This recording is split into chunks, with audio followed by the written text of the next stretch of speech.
What is this? StewMac's got new pedal kits. What's that you say? You never built a pedal kit before. Well, you, my friend, are in good company. What's up, guys? I'm Nick. I'm Zach. We're gonna put together a pedal kit. Today I'm gonna be building StewMac's new fan tremolo pedal. Let's see what's in the box. I don't have a whole lot of experience. We've never done it before. Probably got more experience than I do, but not a lot. Not a whole lot. We'll see if we can't ruin this thing. Hey, I'm Larry. I'm gonna build this interval fuzz from StewMac. We're gonna give this a try, so here we go. Let's do it.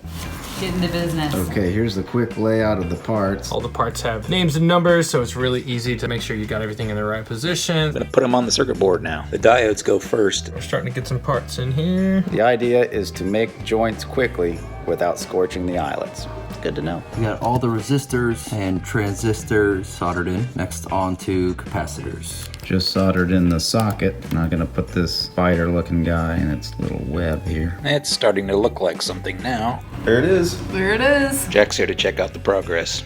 Okay, maybe he's not. Got our lead wires stripped. Let's put them in. Coming down to the wire. It's got all of its innards. All right, this is what it ought to look like. Last solder joint down, close this up.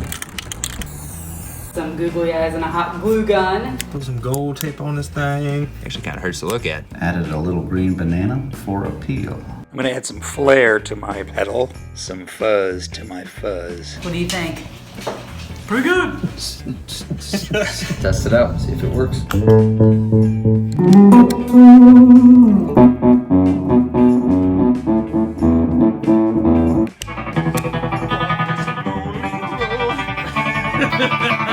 Great kit, really a lot of fun putting it together. I picked the most basic one, but now I'm kind of inspired to go for something a little more challenging. I'm gonna go play some more and explore a little further. Pick a kit, order it, get building, and get playing.